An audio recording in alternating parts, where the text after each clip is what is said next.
It's 8:30. Good morning. I'm Ian Crouch with Hunter News. It's expected up to 15,000 jobs have been lost in the Hunter between March and April due to the impact of COVID-19 on the labour market. It comes as the latest national jobless rate for the period shows a 1% jump in unemployment, with almost 600,000 people being placed out of work. Lead economist with the Hunter Research Foundation Centre, Dr. Anthea Bill, expects the rate to be reflected in local unemployment figures due out next week. More than 2,000 people have been tested on Wednesday for COVID-19 in the Hunter, New England Health District.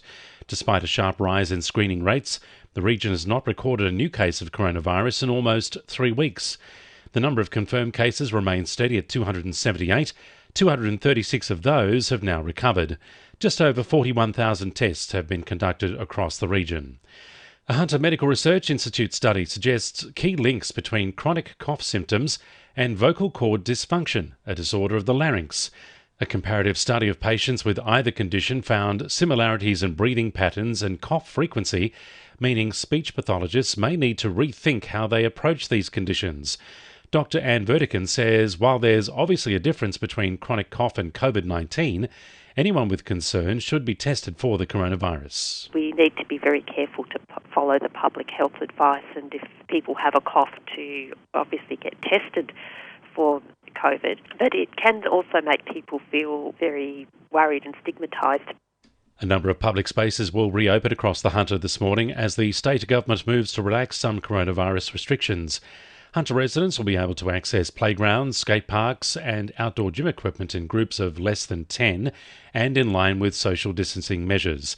While Lake Macquarie has decided to reopen their Belmont baths, Newcastle Council say the Newcastle baths will remain closed until further notice. Hunter councils are encouraged to apply for grants to expand public spaces as part of the state government's Streets as Shared Spaces initiative. The $15 million program will help communities make social distancing easier with projects to widen footpaths or change road alignments. Maitland MP Jenny Aitchison says short-term relief and strategic long-term projects will help the Hunter move into the future beyond COVID-19. Councils will have to think through these projects to make sure that they fit within their better planning and that they do fit within the long-term plans for traffic management. And I think that's, probably the reason why it's important that councils are doing the final applications for these. Tenders will open next week for the revised South Newcastle Beach skateboard park. The plan was amended last year after the original concept drew criticism from beachgoers because it took up part of the beach.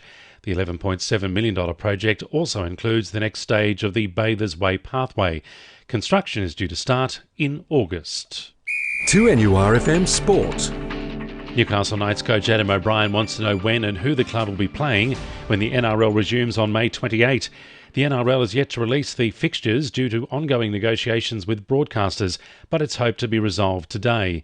O'Brien says it's crucial for teams to know what days they're allocated so they can plan and prepare accordingly. The number one thing for us is to find out what day we play. That's the thing I'm really hanging out for at the moment. I don't care who we play, I just need to know what day we're playing on. Because planning that goes into it, obviously, it's not just game week, it's what you do next week that affects game week. Newcastle skateboarder Poppy Star Olsen is keeping her focus on making next year's Tokyo Olympics. The 19-year-old was set to represent Australia before the Games were postponed due to coronavirus. It's undecided whether the points Olsen accumulated this year will carry over for next year's selections, but she says she's going to keep training and try to retain her spot. And Hunter jockey Sammy Clinton will ride $12 chance Chief Ironside in the Scone Cup this afternoon. And the winning numbers in Powerball are 23, 22, 31, 8, 4, 24 and 3, and the Powerball number is 15. 2NURFM News Time, 25 to 9.